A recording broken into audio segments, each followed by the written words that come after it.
সাহাবী সাদ সালামি বিবাহের সমস্ত বাজার বাদ দিয়া, বিবাহের কেনাকাটা বাদ দিয়া 200 দিরহাম দিয়ে একটা ঘোড়া কিনছে, আর কিছু টাকা দিয়ে একটা কালো কাপড় কিনছে, আর কিছু টাকা দিয়া চাবুক কিনা তরবারি কিনা আল্লাহর নবীর সঙ্গে চলে গেছে কাফেরদের বিরুদ্ধে যুদ্ধ করার জন্য, লড়াই করার জন্য। সাহাবী সাদ সালামি মনে মনে ডাক দিয়া কয়, জীবনে বাইসে থাকলে বিবাহ আরেকটা করতে পারবো, কিন্তু আল্লাহর নবী যদি আমাদের থেকে চলে যায়, কাফেররা আল্লাহর নবীকে ধ্বংস করে ফেলে, মাইরা ফেলে, তাহলে আল্লাহর নবীকে আর ফিরে পাবো না। চিল্লায় বলেন আল্লাহু আকবার। সাহাবী সাদ সালামি বোরকা পরিয়া যুদ্ধের জন্য প্রস্তুত হয়ে গেলেন। যুদ্ধ চলতেছে, এক পর্যায়ে হযরত সাদ সালামীকে কাফেররা এমন ভাবে আঘাত করলো, সাদ সালামী জমিনের মধ্যে পড়ে গেল। আল্লাহর নবী ডাক দিয়া কই, কোন সাহাবী এই জায়গার মধ্যে শহীদ হয়েছে? এই সাহাবী যাও তোমরা ওই সাহাবীকে নিয়ে আসো। হঠাৎ করে তাকায় দেখে ওই যে সাদ সালামী কালো কাপড় পরা শুয়ে মৃত্যু সজ্জায় অবস্থায় বারে কাঁপতেছে, কথা বলতে পারতেছে না। আল্লাহর নবীর সামনে যখন নিয়ে আসলো, আল্লাহর নবী ডাক দিয়া কই, সাহাবী রে, তোকে পাঠাইছি আমি বিবাহ করার জন্য, তুই বিবাহ বাদ দিয়া তুই আজকে যুদ্ধের ময়দানে তুই কেন আসলি, কি জন্য আসলি? সাহাবী সাদ সালামী ডাক দিয়া কই, নবী গো,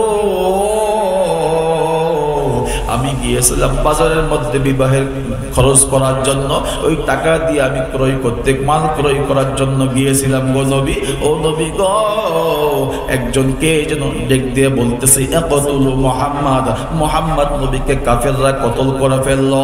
ও নবী গো, আমি সঙ্গে আমার সমস্ত বিবাহের খরচপাতি বাদ দিয়া আমি দৌড়ে আসছি নবী গো, আপনার সঙ্গে যুদ্ধ প্রস্তুত নেওয়ার জন্য, যুদ্ধ করার জন্য আমি এখানে চলে আসলাম।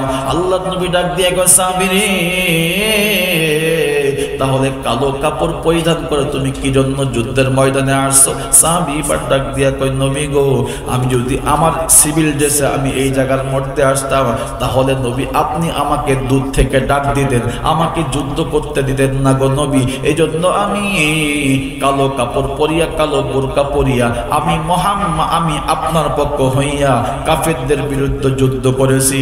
ও নবী গো, আমার দিল বলে, আমার অন্তর বলে, আমি মনে হয় দুনিয়াতে আর বেশিক্ষণ থাকবো না গো নবী। ও নবী, আমার তো মৃত্যুর অবস্থা খুব মনে হয় কাছেই চলে আসছে, আমি তো মরে যাব গো নবী। ও নবী, মৃত্যুর আগে আপনাকে একটা ওসিহত করি গো নবী। কই, কি ওসিহত করবা তুমি? একটু দ্রুত করো না। ডাক দিয়া কই, নবী গো, আমি তো মরেই যাব, মৃত্যু হওয়ার সঙ্গে নবী গো, আপনার হাত দিয়া আমি সাহাবী, আমাকে আপনি কবরের মধ্যে শোয়াবেন। শুধু তাই না, কবরের মাটিটাও কিন্তু আপনি দিবেন। ও নবী, শুধু তাই না, কাফন দাফন জানাজা শুধু আপনি করবেন। এ মুসলমান বন্ধুরে, সাহাবী যখন মৃত্যুবরণ করে, আল্লাহর নবী যখন সাহাবীকে যখন কবরের মধ্যে যখন শোয়া দেয়, উপরের দিকে যখন মাটি দেয়, আল্লাহর নবী সাহাবীর জন্য দোয়া করে। আল্লাহর নবী ডাক দিয়ে কয়, আল্লাহ গো, এই সাহাবী সাদ সালামী আমি নবী আমার, আয় আল্লাহ তুমি তোমার বন্ধুর প্রতি, আমি আমার সাহাবীর প্রতি, আয় আল্লাহ তুমিও রাজি খুশি হয়ে যাও। চিল্লায় কন্যা সুবহানাল্লাহ। এ মুসলমান যুবক বন্ধুরে, ইতিহাসের পাতা, হাদিসের পাতার মধ্যে অনেক ঘটনা উল্লেখ রয়েছে। মুসলমান বন্ধু, সময় যেহেতু সংক্ষিপ্ত, আমি এদিক সেদিক আর কথা বলতে চাচ্ছি না। দেখেন না সাহাবায়ে কেরাম নবীকে কেমন ভালোবাসছে। আল্লাহর পয়গম্বরের সাহাবী, মাত্র 35 বছর বয়স মুসলমান বন্ধুরে, নাম হইল হযরতে সাদ সালামী রাদিয়াল্লাহু তাআলা আনহু। মুসলমান বন্ধুরে, হাদিসের মধ্যে এভাবেই উল্লেখ রয়েছে, মানুষটা ছিল মাত্র 4 ফিট, মাত্র 4 থেকে 5 ফিট লম্বা মানুষটা। যদিও বাচ্চা মানুষ, খাটো মানুষ বলে, দাঁতগুলো ছিল বড় বড়, কত সুন্দর সুন্দর দাঁত, কিন্তু চেহারাটা হযরত বেলালের মতো কালো। নবীকে কেমন ভালোবাসছে, নবীকে কেমন মহব্বত করছে। এ মুসলমান যুবক বন্ধুরে, হযরত সাদ আস-সালামি মসজিদ নববীর পাশে বসে বসে কান্না করতেছে, বসে বসে কান্না করতেছে। আল্লাহর নবীজি হাঁটি হাঁটি পা পা করে রাস্তা দিয়ে অগ্রসর হইতেছে, রাস্তা দিয়ে সামন দিকে আগাইতেছে। হঠাৎ করে তাকাইয়া দেখি হযরত সাদ আস-সালামি মসজিদের পাশে বসে বসে কান্না করতেছে। মুসলমান বন্ধুরে ঘটনা বলার উদ্দেশ্য না, দেখেন সাহাবী নবীর প্রতি কেমন ভালোবাসা অর্জন করেছে। আল্লাহর নবী ডাক দিয়া কয়, সাদ রে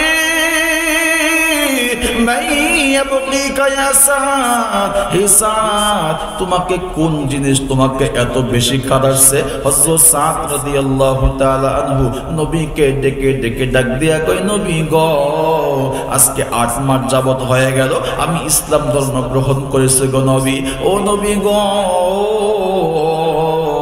আমি আপনার জবান থেকে শুনেছি আর নিকাহুস সুন্নতি, বিবাহ হইল নবী আপনার সুন্নত গো। ও গো নবী, আমি আপনার সুন্নতকে জিন্দা করতে যাই, যদি সুন্নত জিন্দা না করে মরে যাই, যদি আল্লাহ এই সুন্নতের কারণে কিয়ামতের মাঠে আমাকে আল্লাহ জাহান্নাম দিয়ে দেয়, চিল্লায় কন্যা আল্লাহু আকবার।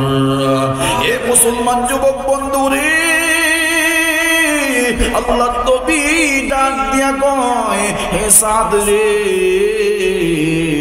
তুমি কি বিবাহ করবানি? তোমার কি বিবাহ করতে মন চাইনি? হযরতে সাদ কোনো কথাই বলে না। হযরতে সাদ চুপ করে নিজ দিকে তাকায় আছে। দ্বিতীয়বার যখন নবী আবার জিজ্ঞাসা করে, হে সাদ আস-সালামি, সত্যি করে বলো, তুমি কি বিবাহ করবে নাকি?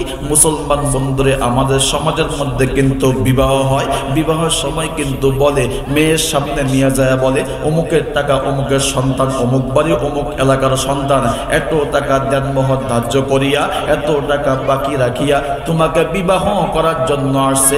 ইসলাম বলে, শরীয়ত বলে, যদি চুপ থাকে এটাও কিন্তু রাজির লক্ষণ। কথা বলেন ঠিক কি না? শরীয়ত বলে যদি হেসে দেয় এটাও রাজির লক্ষণ। আল্লাহ নবীজি ডাক দিয়া কয়, সাদ আস-সালামি, তুমি সত্যি করে বলো, তুমি কি বিবাহ করবা নাকি? হযরত সাদ আস-সালামি কোনো কথা বলে না, চুপ করে করে নবীর দিকে তাকায় আছে, নবীর কথাগুলো শুনতেছে। আল্লাহ নবী তখন ডাক দিয়া কয়, সাদ রে, আমি নবী বুঝে ফেলেছি তুমি মনে হয় বিবাহ করবা, এই জন্য কোনো জবাব দিচ্ছ না। মুসলমান বন্ধুরে, আল্লাহ নবী আবার জিজ্ঞাসা করলেন, সাদ রে, তুমি যদি বিবাহ করতে চাও তাহলে তোমার বিবাহের ঘটকারি আমি নবী নিজে করব। চিল্লায় কন্যা সুবহানাল্লাহ। এ মুসলমান যুবক বন্ধুরে, আমার নবী ঘটক ছিলেন, আমার নবী কৃষক ছিলেন, আমার নবী ইমাম ছিলেন, আমার নবী সমাজের নেতা ছিলেন, আমার নবী ইসলামের নেতা ছিলেন। কথা বলেন যে কিনা? হযরত সাদ রাদিয়াল্লাহু তাআলা আনহু নবীকে তখন ডাক দিয়া কয়, নবী গো, আমি একটা কালো মানুষ, এই কালো যুবকটাকে কার মেয়ে বিবাহ দিয়া তার কপালটা পড়বে? আল্লাহর নবী ডাক দিয়া কয়, সাহাবী রে, তুমি শুধু একবার বলো না, যদি তুমি বিবাহ করো তাহলে আমি নবী তোমার বিবাহের ঘটকারি করব। হযরত সাদ তখন ডাক দিয়া কয়, নবী গো, আমি এত কালো মানুষ, দাঁতগুলো বড় বড়, চেহারাগুলো কালো কুচকুচে, বয়স অনেক হয়ে গেছে, নবী গো, আমাকে মানুষ বিবাহ দিবেনি? নবী আবার তখন ডাক দিয়া কয়, সাদ রে, তোমার বিবাহের চিন্তা করতে হবে না, আমি নবী তোমার বিবাহের ব্যবস্থা করে দিব। জোরে কন্যা সুবহানাল্লাহ। আল্লাহর নবী তখন ডাক দিয়া কয়, সাদ রে, তোমার কি কোনো মেয়ে পছন্দ আছে কিনা? সাদ রাদিয়াল্লাহু তাআলা আনহু নবীকে ডাক দিয়া কয়, নবী গো, আমি নিজেই তো কালো মানুষ, এত খাটো মানুষ, বয়স তো অনেক হয়ে গেছে, আমাকে কোনো মেয়ে পছন্দ করবে কিনা এটাই আগে জানার বিষয়। নবী গো, আপনি আবার কি বলতেছেন আমার পছন্দ আছে কিনা? ও নবী গো, যেহেতু আপনি বললেন আমার পছন্দ আছে কিনা, যদিও মানুষটা কালো কিন্তু অন্তরটা তো একটু ভালো চাই। কথা বলেন ঠিক কিনা? হযরত সাদ ডাক দিয়া কয়, নবী গো, যেহেতু আপনি বিবাহের ঘটকারি করবেন, তাহলে ওই যে মদিনার বুকে আপনার একজন সাহাবী, ওই যে ধনী বাদশাহ, তার একটা মেয়ে আছে, মেয়েটার নাম হইল হুরে মদিনা। মদিনার মধ্যে সবচাইতে ধনাঢ্য পরিবারের মেয়ে, মদিনার মধ্যে সবচাইতে একটা সুন্দর মেয়ে। ও নবী, আপনি যেহেতু ঘটকারি করবেন, তাহলে ওই সুন্দরী মেয়ের সঙ্গে আমার বিবাহের ব্যবস্থা করেন। চিল্লা কন্যা সুবহানাল্লাহ। আল্লাহ নবী তখন ডাক দিয়া কয়, সাদ রে, তুমি মানুষটা কিন্তু কালো, তোমাকে পছন্দ করে কিনা এটাও তো আগে জানার বিষয়। ডাক দিয়া কয়, নবী গো, আপনি হইলেন দু জাহানের বাদশাহ, আপনি হইলেন রহমাতাল লিল আলামিন। নবী, আপনি যেখানে প্রস্তাব দিবেন, পৃথিবীর কোনো মানুষ নাই আপনার প্রস্তাবকে ফিরিয়ে দেওয়ার জন্য। কথা বলেন ঠিক কিনা?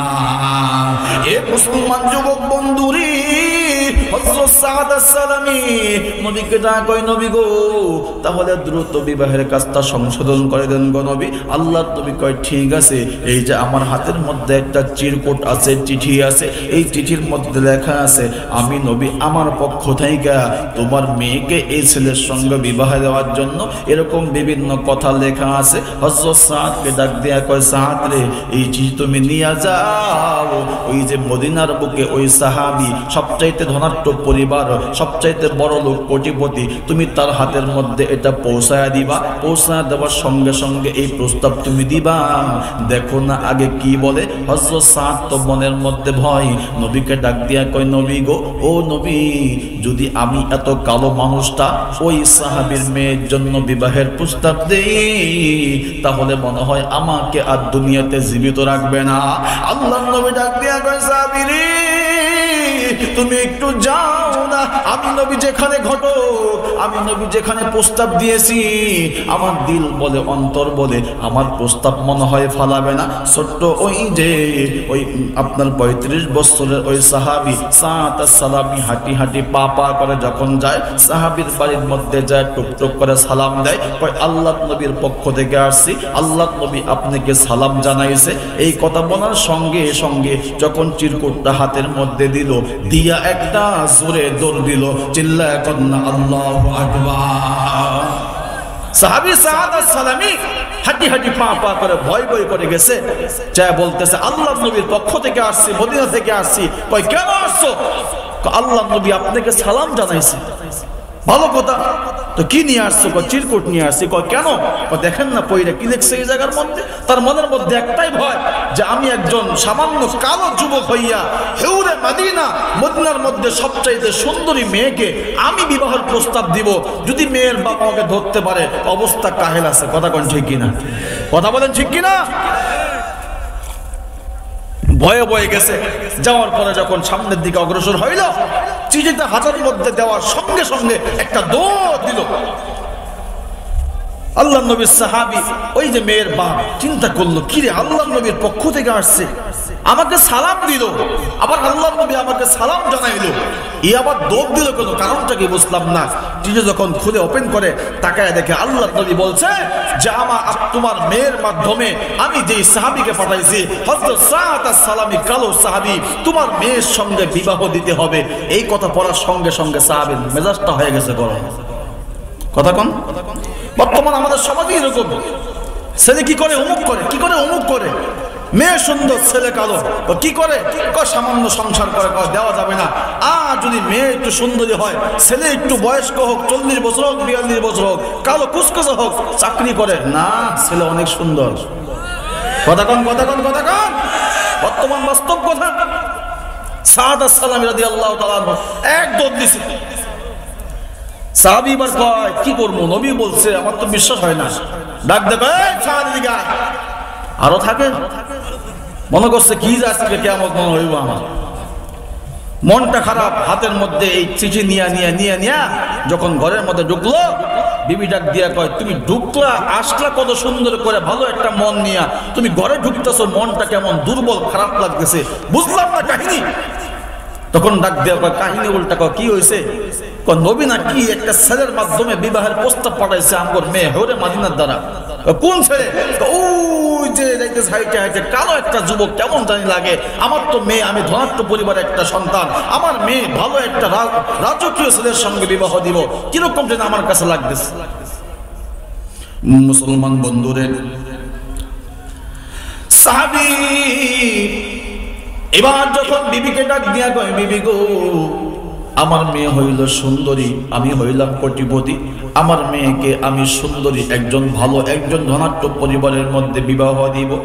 এই কথা যখন স্ত্রী শুনলো, স্ত্রীর মনটাও খারাপ হয়ে গেল। পেছন থেকে যে মেয়ের জন্য বিবাহের প্রস্তাব পাঠাইছে, ওই মেয়ের সামনে এসে বলতেছে, বাবা গো, কি হয়েছে একটু আমাকে বলো না, আমি কিন্তু সবকিছুই ঘরের আড়াল দিয়া জানলার ফাঁক দিয়ে আমি দেখেছি। এবার বাবা তখন ডাক দিয়া কয়, বেটি রে, যা হওয়ার তো হয়ে গেছে, শুনলে তোমার মনটা খারাপ হয়ে যাবে। কয় না না, খারাপ হবে না, তুমি আগে বলো না, বলো না। ডাক দিয়া কয়, বেটি রে, এ হুরে মাদিনা,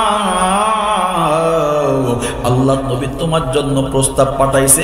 ওই যে তাকায় দেখো, কানো একটা যুবক, যে ছোট খাটো মানুষ, কিরকম জানি কালো কালো কুসকুসের জন্য তোমার সঙ্গে বিবাহের প্রস্তাব পাঠাইছে। ও হুরে মাদিনা, আমি বিবাহ নাকচ করে দিয়েছি, আমি আর ওদিকে যাই নাই, তুমি এখন বলো তুমি কি করবা। ডাক দিয়া কয়, বাবা গো, সে কালো হতে পারে, সে খাটো হতে পারে, আগে দেখতে হবে এই বিবাহের প্রস্তাবটা কে পাঠাইছে। চিল্লায় কন্যা সুবহানাল্লাহ। মেয়ে ডাক দিয়া কয়, বাবা গো, তুমি যুবককে ডাক দাও, যদি তুমি ওই যুবকের সঙ্গে আমার বিবাহ না দাও, তাহলে আমি সন্তান একাই যাব নবীর কাছে, বলে বলে সেই যুবকের সঙ্গে আমি মেয়ে একাই বিবাহ বসবো। চিল্লায় কন্যা সুবহানাল্লাহ। ডাক দিয়া কয়, বাবা গো, যেহেতু আল্লাহ নবী নিজে ঘটক হয়ে আমার জন্য প্রস্তাব পাঠাইছে, আল্লাহ নবী নিজে জিম্মাদার হয়ে আমার জন্য প্রস্তাব পাঠাইছে, সন্তান কালো হোক, দলা হোক, গরিব হোক, ধনী হোক, আমি ওদিকে তাকাবো না। যেহেতু আল্লাহ নবী পাঠাইছে, এজন্য আমি তাকে অন্তর থেকে মেনে নিলাম। চিল্লায় কন্যা সুবহানাল্লাহ। এ মুসলমান যুবক বন্ধুরে, এইবার যখন বাবা হাঁটি হাঁটি পা পা করে আল্লাহ নবীর দরবারে যখন যায়, আল্লাহ নবীর সামনে যায় বসে, তাকায় দেখে ওই যে হযরতে সাআদ আস-সালামি, ওই সাহাবী যখন আল্লাহ নবীর সামনে আসলো, সাআদ আস-সালামি নবীকে ডাক দিয়ে কয়, নবী গো, গতকালকে যে প্রস্তাব দিয়ে আসছিলাম, ওই যে আপনার সাহাবী, ওই মাইয়ার বাপ আমাকে আসছে ধরার জন্য, দিছে আরেকটা দৌড়। চিল্লায় কন্যা আল্লাহু আকবার। ডাক দিয়ে কয়, নবী, গতকালকে প্রস্তাব দিয়ে আসছিলাম, মনে হয় না আমাকে আজকে জীবিত রাখবে। কি হয়েছে? গতকালকে প্রস্তাব দিয়ে আসছিলাম, আপনার চিঠি প্রস্তাব দিয়ে আসছিলাম, আজকে মনে হয় আমাকে মারার লাগে আইতেছে। আল্লাহ নবী ডাক দিয়ে কয়, না রে সাহাবী, না, তুই এখানে বসে থাক, আমি রাহমাতাল লিল আলামিন নবী যেখানে আসছি সেখানে কোনো তরবারি উঠবে না। চিল্লায় কন্যা আল্লাহু আকবার। সাহাবী এবার সুন্দর করে আসলো নবীর সামনে, ওই সাআদ আস-সালামি কালো সাহাবী নবীর সঙ্গে বসে আছে। সাআদ আস-সালামি সুন্দর করে চোখটা নিচু করে দিয়া সুন্দর করে বসে আছে নবীর সাথে। ওই সাহাবী ডাক দিয়া কয়, নবী গো, গতকালকে আপনি আমার মেয়ের জন্য বিবাহের প্রস্তাব পাঠাইছেন, আমি বুঝতে পারি নাই যে নবী আপনি পাঠাইছেন। নবী গো, সত্যি কি আপনি পাঠাইছেন? হ্যাঁ, আমি পাঠাইছি। ডাক দিয়া কয়, নবী গো, আমি এই বিবাহের জন্য প্রস্তুত রয়েছি, আপনি বিবাহের ব্যবস্থা করেন। চিল্লায় কন্যা আল্লাহু আকবার। সাহাবী মুস্কি মুস্কি হাসে। নতুন বিবাহ হয়ে যায়, বিবাহের প্রথম যখন বিবাহ ঠিক করে, যত যুবক হোক না কেন, মুস্কি মুস্কি হাসে না? মনটা কত সুন্দর হয়। এদিক দিয়ে বন্ধু আসে গোতা মারে, কিরে বিবাহ করবি? হ্যাঁ বন্ধু, দোয়া করিস, বিবাহ করবো, সব কিছু ফয়সালা হয়ে গেছে।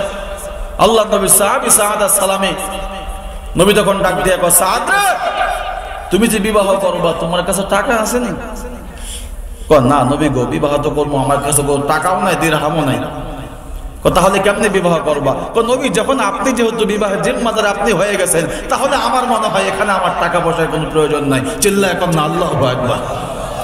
আপনি যখন বিবাহের জিম্মাদার হয়ে গেলেন, তাহলে এখানে টাকা পয়সার চিন্তা আমি সাহাবী কম করি না। যেখানে আপনি যেহেতু আছেন, থাকবা কোথায়, তুমি থাকবা কোন জায়গার মধ্যে, তুমি খাইবা কোন জায়গার মধ্যে?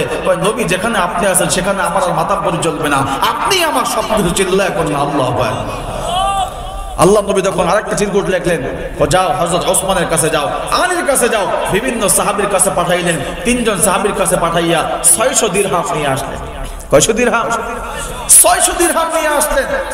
200 দিরহাম তুমি মোহর দিবা, আর 200 দিরহাম নিয়ে তুমি যাবতীয় কসমেটিক এগুলো হাবিজাবি কিনবা, আর 200 দিরহাম নিয়ে তুমি তোমার পোশাক ক্রয় করবা। চিল্লায় এখন না আল্লাহু আকবার। মুসলমান ভাইরা আমার, এই যুবক বন্ধু, কোন দিকে তাকাবেন না, কোন দিকে নজর দিবেন না। সাহাবী এবার হাঁটি হাঁটি পা পা করে যখন বাজারের মধ্যে প্রবেশ করে, 600 দিরহাম নিয়ে যখন বাজারের মধ্যে প্রবেশ করবে, যখনই কেনাকাটা শুরু করবে, পিছন থেকে একজন আল্লাহর বান্দা ডেকে বলে, ইকতুলু মুহাম্মদ, কে যেন, কোন ব্যক্তি যেন আল্লাহর নবীকে হত্যা করে ফেলল।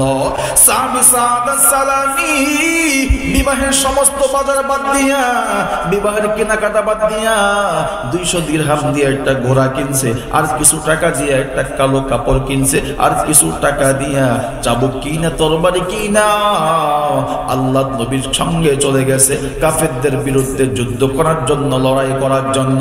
সাহাবী সাদ সালামি মনে মনে ডাক দিয়া কয়, জীবনে বাইসা থাকলে বিবাহ আরেকটা করতে পারবো, কিন্তু আল্লাহর নবী যদি আমাদের থেকে চলে যায়, কাফেররা আল্লাহর নবীকে ধ্বংস করে ফেলে, মাইরা ফেলে, তাহলে আল্লাহর নবীকে আর ফিরে পাবো না। চিল্লায় বলনা আল্লাহু আকবার। সাহাবী সাদ সালামি বোরকা পরিয়া যুদ্ধের জন্য প্রস্তুত হয়ে গেলেন। যুদ্ধ চলতেছে, এক পর্যায়ে হযরত সাদ সালামীকে কাফেররা এমন ভাবে আঘাত করলো, সাদ সালামী জমিনের মধ্যে পড়ে গেল। আল্লাহর নবী ডাক দিয়া কই, কোন সাহাবী এই জায়গার মধ্যে শহীদ হয়েছে? এই সাহাবী, যাও তোমরা ওই সাহাবীকে নিয়ে আসো। হঠাৎ করে তাকায় দেখে ওই যে সাদ সালামী কালো কাপড় পরা শুয়ে মৃত্যু সজ্জায় অবস্থায় বারে কাঁপতেছে, কথা বলতে পারতেছে না। আল্লাহর নবীর সামনে যখন নিয়ে আসলো, আল্লাহর নবী ডাক দিয়া কয়, সাহাবী রে, তোকে পাঠাইছি আমি বিবাহ করার জন্য, তুই বিবাহ বাদ দিয়া তুই আজকে যুদ্ধের ময়দানে তুই কেন আসলি, কি জন্য আসলি? সাহাবী সাদ সালামী ডাক দিয়া কয়, নবী গো, আমি গিয়েছিলাম বাজারের মধ্যে বিবাহের খরচ করার জন্য, ওই টাকা দিয়ে আমি মাল ক্রয় করার জন্য গিয়েছিলাম গো নবী। ও নবী গো, একজনকে যেন ডেক দিয়ে বলতেছে, ইকতুলু মুহাম্মদ নবীকে কাফেররা কতল করে ফেললো। ও নবী গো, আমি সঙ্গে আমার সমস্ত বিবাহের খরচপাতি বাদ দিয়া আমি দৌড়ে আসছি নবী গো, আপনার সঙ্গে যুদ্ধ প্রস্তুত নেওয়ার জন্য, যুদ্ধ করার জন্য আমি এখানে চলে আসলাম। আল্লাহর নবী ডাক দিয়ে কয়, সাহাবী রে, তাহলে কালো কাপড় পরিধান করে তুমি কি জন্য যুদ্ধের ময়দানে আসছো? সাহাবী ডাক দিয়া কয়, নবী গো, আমি যদি আমার সিভিল ড্রেসে আমি এই জায়গার মধ্যে আসতাম, তাহলে নবী আপনি আমাকে দূর থেকে ডাক দিতেন, আমাকে যুদ্ধ করতে দিতেন না গো নবী। এই জন্য আমি কালো কাপড় পরিয়া, কালো বোরকা পরিয়া আমি আপনার পক্ষ হইয়া কাফেরদের বিরুদ্ধে যুদ্ধ করেছি। ও নবী গো, আমার দিল বলে, আমার অন্তর বলে, আমি মনে হয় দুনিয়াতে আর বেশিক্ষণ থাকবো না গো নবী। ও নবী, আমার তো মৃত্যুর অবস্থা খুব মনে হয় কাছেই চলে আসছে, আমি তো মরে যাব গো নবী। ও নবী, মৃত্যুর আগে আপনাকে একটা ওসিয়ত করি গো নবী। কই, কি ওসিয়ত করবা তুমি? একটু দ্রুত করো না। ডাক দিয়া কই, নবী গো, আমি তো মরেই যাব, মৃত্যু হওয়ার সঙ্গে নবী গো, আপনার হাত দিয়া আমি সাহাবী, আমাকে আপনি কবরের মধ্যে শোয়াবেন। শুধু তাই না, কবরের মাটিটাও কিন্তু আপনি দিবেন। ও নবী, শুধু তাই না, কাফন দাফন জানাজা শুধু আপনি করবেন। এ মুসলমান বন্ধুরে, সাহাবী যখন মৃত্যুবরণ করে, আল্লাহর নবী যখন সাহাবীকে যখন কবরের মধ্যে যখন শোয়া দেয়, উপরের দিকে যখন মাটি দেয়, দেয়, আল্লাহ নবী সাহাবীর জন্য দোয়া করে। আল্লাহ নবী ডাক দিয়ে কয়, আল্লাহ গো, এই সাহাবী সাআদ সালামি আমি নবী আমার, আয় আল্লাহ তুমি তোমার বন্ধুর প্রতি, আমি আমার সাহাবীর প্রতি আয় আল্লাহ তুমিও রাজি খুশি হয়ে যাও। চিল্লায় কন্যা সুবহানাল্লাহ। এ মুসলমান বন্ধুরে, সাহাবী কেমন ভালোবাসে নবীকে, কেমন মহব্বত করছে, কেমন ভালোবাসে। মুসলমান বন্ধুরে অনেক গভীর রজনী হয়ে গেছে, আমি এদিক সেদিক যাব না। নবীর ভালোবাসার প্রতি আল্লাহকে ভালোবাসতে হবে, শুধু আল্লাহকেও ভালোবাসলে হবে না, সঙ্গে সঙ্গে মা বাবার আনুগত্য করতে হবে, মা বাবাকে মহব্বত করতে হবে, মা বাবাকে অনুকরণ সবকিছুই করতে হবে।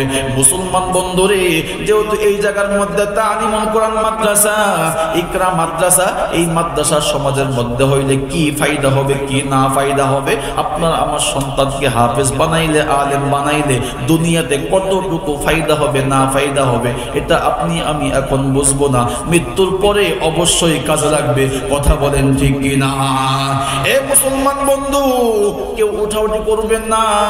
ছোট্ট একটা বাস্তব কথা বলি, মনে করতে পারেন যে হুজুর বানোয়াট। না না রে বাবা, বানোয়াট না। গত বছরের আগের বছর ওই যে জামালপুর ডিস্ট্রিক্ট দেওয়ানগঞ্জে আমি গুনাহগার স্টেজে বয়ান করতেছি। মুসলমান বন্ধু, একজন ছাত্রকে, একজন সন্তানকে হাফেজ আলেম বানান, দেখেন দুনিয়া এবং আখিরাতে উভয় জগতে ফায়দা হবে। যখনই বয়ান করতেছি, ছোট্ট একটা বাচ্চা হাঁটি হাঁটি পা পা করে যখন সামনের দিকে একবার ডানে যায়, একবার বামে যায়, একবার বামে যায়, একবার ডানে যায়, দুইবার যখন ওঠাউঠি করলো, আমি ধমক মাইরা বসায় দিলাম, এ বেটা তুই এই জায়গার মধ্যে কি জন্য বারে বারে উঠাউঠি করো? এ মুসলমান বন্ধু, বিশ্বাস করবেন না, ছোট্ট সন্তানরা সর্বোচ্চ বয়স হইলে 8 থেকে 9 বছর হবে। এই ছোট্ট সন্তানটা বসে বসে কান্না করতেছে, হাউমাউ করে কান্না করতেছে।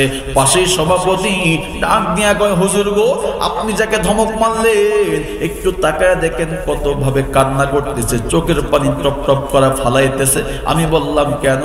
ডাক দিয়া কয়, হুজুর গো, এই সন্তানটা আজকে এখানে তার মাথার মধ্যে পাগড়ি পরানো হবে। আমি বললাম তো কান্না করে কি জন্য?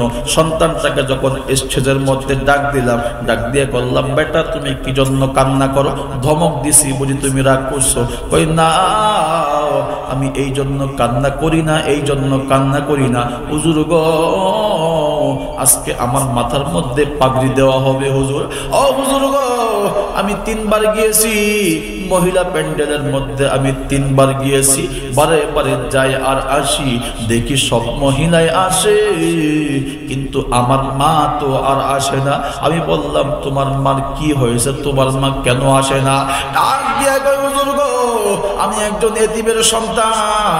গত বছর যখন হাফেজদের মাথার মধ্যে যখন পাগড়ি দেওয়া হয়, ও হুজুর গো, আমার মা আমাকে বলেছিল, বেটা আগামী বছর তোর মাথার মধ্যে যখন পাগড়ি দেওয়া হবে, আমি মা যখন আমার নাম তোর নাম যখন স্টেজের মধ্যে ঘোষণা করা হবে, বেটা এই কথা শোনার সঙ্গে সঙ্গে অন্তর দিল ঠান্ডা হয়ে যাবে। আমি বললাম তো কি হয়েছে, তোমার মা কি এখনো আসে নাই? ডাক দিয়া কয়, হুজুর গো, আমার মা তো আসে নাই, মনের আশা মনে রইল।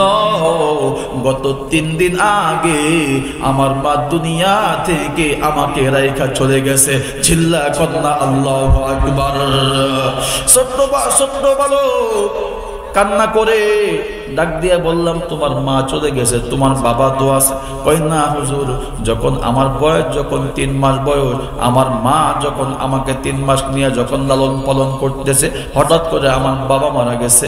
আমার মা মানুষের বাড়িতে বাড়িতে কাজ করে করে করে করে আমাকে বড় করছে। কয়েকদিন যাওয়ার পরে আমার দাদা বাড়ির লোক, দাদা বাড়ি থেকে আমার মাকে বের করে দিয়েছে, আমাকে নিয়ে কাজকর্ম করেছে, মানুষের বাড়িতে পরে পরে খানা খেয়েছে, কত কষ্ট করে আমাকে লালন পালন করে বড় করেছে। ও হুজুর গো, আমার বাবা নাই, মাও নাই, আমার মা অন্ধকার কবরে গেছে, বাবাও অন্ধকার কবরে গেছে। এই কথা বলে আর সন্তান হাউমাউ করে কান্না করতেছে। আমি বললাম, বেটা কাঁদিস না, তোর মা তো দুনিয়াতে সম্মান পায় নাই, কিয়ামতে আল্লাহ সম্মান বাড়ায় দিবে। ডাক দিয়া কয়, হুজুর 2টা মিনিট সময় দিবেন, আমি একটু মাদ্রাসায় যাব আর আসবো। আমি বললাম কেন রে বেটা? কয় হুজুর একটু 2 মিনিট সময় দেন। সময় যখন দিলাম, মাদ্রাসায় গেল, এত বড় একটা ব্যাগের মধ্যে পোটলার মধ্যে কিছু টাকা নিয়ে আসলো। আইসা বলতেছে, হুজুর গো, এই যে এই জায়গার মধ্যে 2,000 টাকা গনা আছে, 10 টাকা, 5 টাকা, 1 টাকা, 2 টাকা করে। ও হুজুর, আমি আমার মায়ের জন্য 1,000 টাকা, বাবার জন্য 1,000 টাকা এই মাদ্রাসায় দান করলাম। আমি বললাম, বেটা তুই তো এতিম মানুষ, তোর টাকা তো নেওয়া যাবে না। ডাক দিয়া কই, হুজুর এতিম বলে আর আমাকে লজ্জা দিবেন না। আমার মা 1 টাকা, 2 টাকা, 3 টাকা, 5 টাকা করে জমা করে করে করে করে বলছিল মাহফিলের দিন হুজুরদেরকে মিষ্টি খাওয়ানোর জন্য। হুজুর গো, আমার মা তো চলে গেছে, আমি এতিম বলে ছাত্র ভাইরা আমার টাকা নেয় নাই গো হুজুর। ডাক দিয়া বলল, হুজুর আমার মায়ের জন্য, বাবার জন্য, আমি দুইজনের জন্য 2,000 টাকা মাদ্রাসায় দান করে দিলাম। মুসলমান বন্ধুরে, দুনিয়াতে কেমন সন্তান তুমি রাখছো? তুমি মৃত্যুর পরে তোমার সন্তান তোমার জন্য 1 টাকা খরচ করে না। ওই ছোট্ট বাচ্চার দিকে তাকায় দেখো, মাত্র 8-9 বছর বয়স, হাফেজ হয়েছে, আলেম হয়েছে, হাফেজ হয়ে গেছে, কিন্তু মা বাবার মহাব্বত অন্তর থেকে যায় নাই। কথা বলেন ঠিক কিনা? এ মুসলমান বন্ধু, এখন তো আপনি আমি জীবিত আছি, একটু পর যখন চক্ষুটা বন্ধ হয়ে যাবে দুনিয়া থেকে, কিন্তু আমরা সবাই একদিন না একদিন চলে যাব। মৃত্যুর আগে